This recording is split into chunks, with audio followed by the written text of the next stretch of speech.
The world can be a frustrating and cruel place.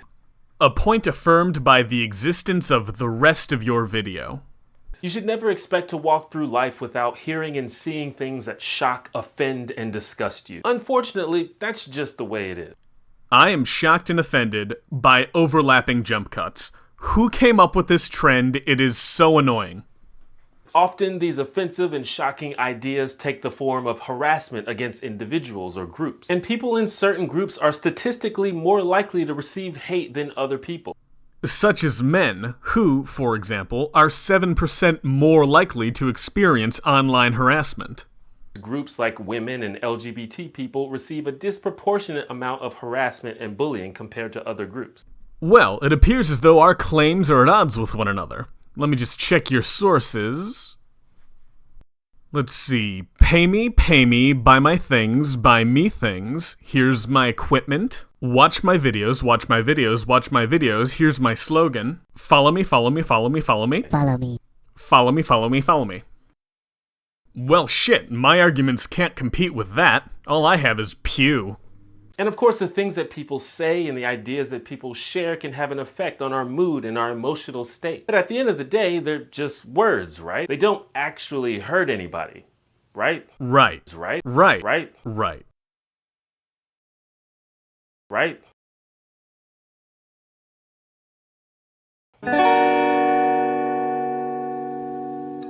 Hi, I'm T1J. So harassment and bullying is a big problem, especially online.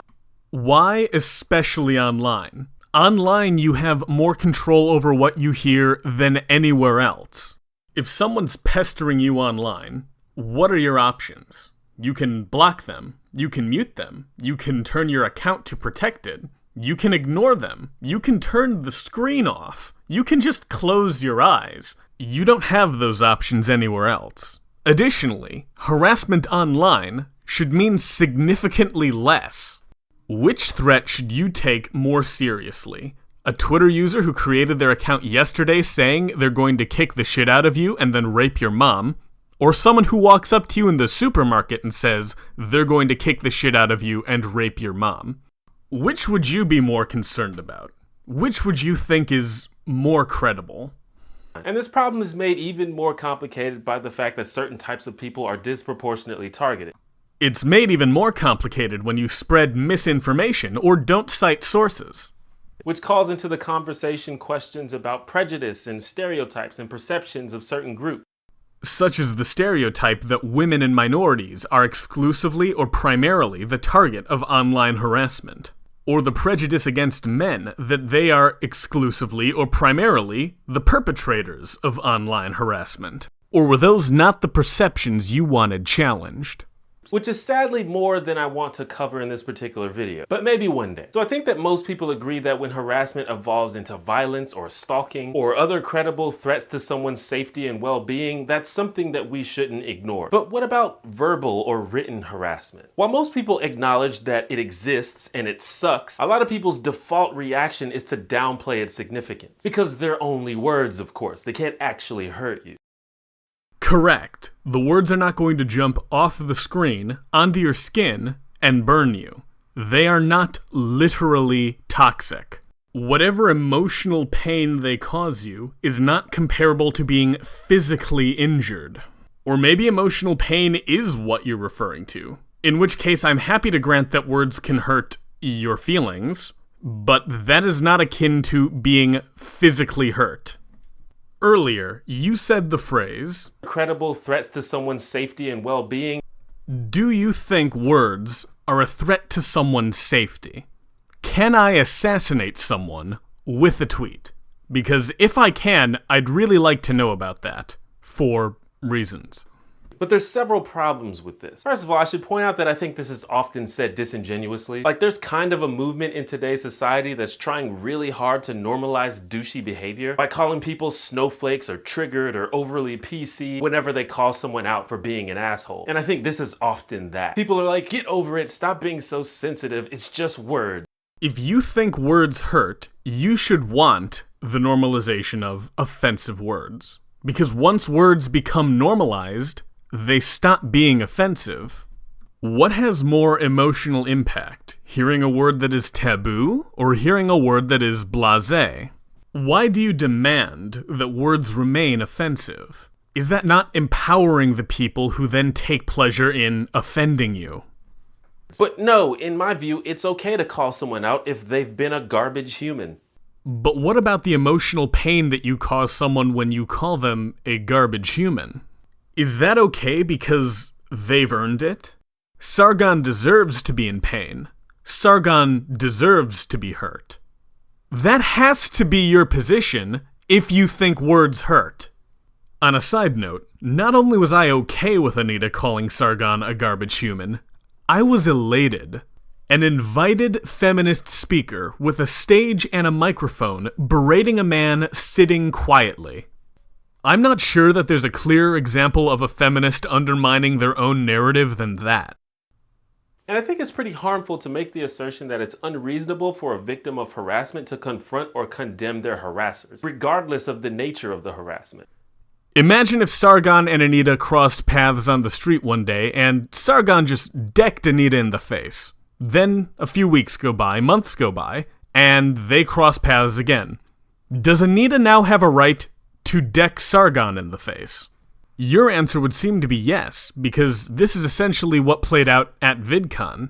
Yes, these exchanges in real life occurred with words rather than physical violence, but both words and physical violence hurt, so they should be analogous. Is this a precedent you'd like to set? Another situation. Let's say Sargon and Anita cross paths again, and Sargon, still recovering from the last time Anita hit him, calls Anita a bitch. Can Anita now strike Sargon again? What should be the legally enforceable exchange rate between emotional damage and physical damage? If it's acceptable to confront your harasser by causing them emotional pain, why should it not also be acceptable to confront your harasser by causing them physical pain? Do we need to start taking words into account when considering self-defense laws, given that words are a danger to someone's safety? I'm not convinced you've thought through the implications of the position you've decided to champion. Beyond that, I think this idea implies that emotional pain is somehow less significant or less traumatizing than physical pain, which is obviously ridiculous. Anyone who has ever felt depression or fear or anxiety or loneliness knows that those emotions can be just as, if not more intense than physical pain. And I think we should also be able to agree that sometimes words and ideas can cause those emotions. If we say a word is offensive, you would think that we're describing something about the word. But that's not accurate. Saying a word is offensive is rhetorical shorthand for there are people that take offense at that word. And people can take offense or be emotionally distraught by anything. When I was young, my father was devoured in front of me by a swarm of flesh-eating beetles. And now every time someone walks down the street in a Beatles shirt or drives by in a Volkswagen, I just can't control myself. So I've given this a lot of thought, and I think it best if people stop walking by me wearing Beatles shirts and stop driving Volkswagens in my town. People can say things that make us angry or sad or anxious. Like when I read that Snake wasn't gonna be in the new Smash Brothers game, I raged. And because you were distraught by Snake's absence in the new Smash Brothers, Nintendo is worthy of condemnation and is responsible for the pain you felt. Something doesn't sound right about that. This also happens to be backed by science. Studies show that the same part of your brain that reacts to physical pain also reacts to social or emotional pain. In many cases, your brain literally can't tell the difference. It's also been shown that certain words, particularly words that reference or relate to pain or painful situations, trigger a pain response in the brain. Sort of like if you're at the doctor and you're getting a shot and they say, this might hurt a bit. This essentially makes the pain worse because it's basically telling your brain, go ahead and fire up those pain receptors. I have no great desire to argue against the notion that emotional pain can be as or even more unpleasant or undesirable than physical pain. My contention is that causing someone emotional pain, specifically through speech, is not comparable to causing them physical pain through action. Rage Afterstorm shut down most of her social media and online presence as a response to the backlash she received after expressing her race realist views. Was her video on race realism worthy of condemnation? I would answer yes, but not because it hurt anyone's feelings, but because most of what she said was either inaccurate or unsubstantiated. I imagine you would also say yes, it's worthy of condemnation, but because it makes you feel uncomfortable. What about the response she received to that? She was publicly criticized, insulted, and mocked by people that once considered her a peer. I think it's fair to say that she was emotionally distraught by the situation, given that she removed herself from the situation. Was the backlash she received worthy of condemnation? I would say no, because I value free expression, and I'd like people to be able to freely mock or insult people they disagree with. I imagine you'd also be accepting of the public backlash she received. But you shouldn't be. What happened to all of your concern over causing someone emotional distress? So if someone is sending you harassing messages about how you should kill yourself or how they're going to punch you in the face if they see you, or spreading ideas about how your race should be cleansed or how you should undergo painful conversion therapy, or spreading ideas about the Earth being round, or spreading ideas about the universe being billions of years old, there are people who are legitimately upset by those ideas. Do you disapprove of those ideas being said to them? Because those ideas cause emotional distress, do you think they're worth condemning? Do you think the spread of those ideas should be regulated? We cannot hold the speaker responsible for the reaction the listener has to the speech. That ushers in the end of productive discourse. This literally activates the part of your brain that processes pain. Harassment and bullying can also have long-term effects on the brain. I think most of us can agree that at least on a basic level, bullying can lead to anxiety and depression, and at the very least, stress. And I think most of us know that stress is really unhealthy, right? And it can lead to actual physical pain, like headaches and stomach aches and muscle tension. It can also lead to behaviors that cause physical pain, like drug abuse or overeating or binge watching The Office on Netflix. It's final exam week, and 90% of your grade in a class is dependent on a single test, and you are stressed. Is the professor responsible for the pain you're in? Is the professor bullying you? Is the math department at your school responsible for institutional harassment? Is this why so many students are opting for gender studies? And they're about to remove The Office from Netflix, y'all. Talk about an emotional reaction. What am I gonna do? I have never cared about fictional characters as much as I cared about Jim and Pam. I need my Jim and Pam. This is an outrage. In response to not getting your Jim and Pam on Netflix, you fall into a deep depression and turn to hard drug use. You push all of your friends and family away as you spend all your money on coke and end up desolate and alone. Was this Netflix's fault? To what extent is a person responsible for their emotional reactions to a situation? Because you seem to be pushing the idea that a person is not at all responsible for their reactions. Everyone else is responsible for me.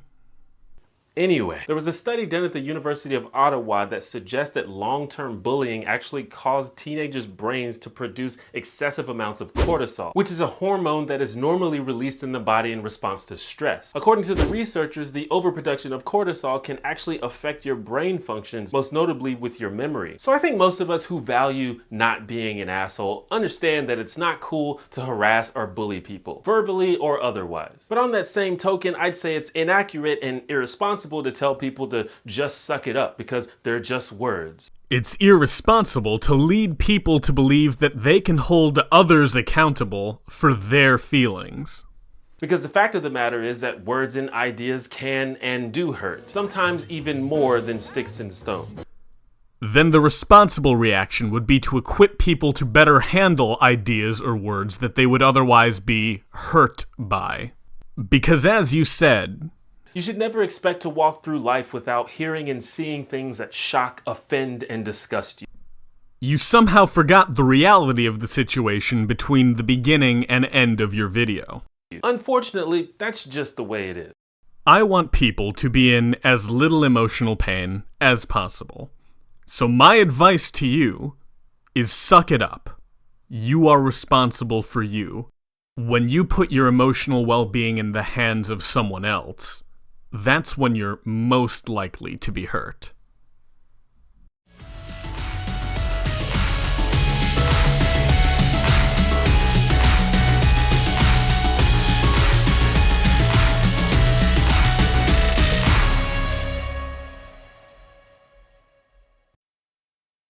Since my last video, I've passed the 1,000 subscriber mark. I'm flattered that you think my videos are worth your time, and thank you for watching.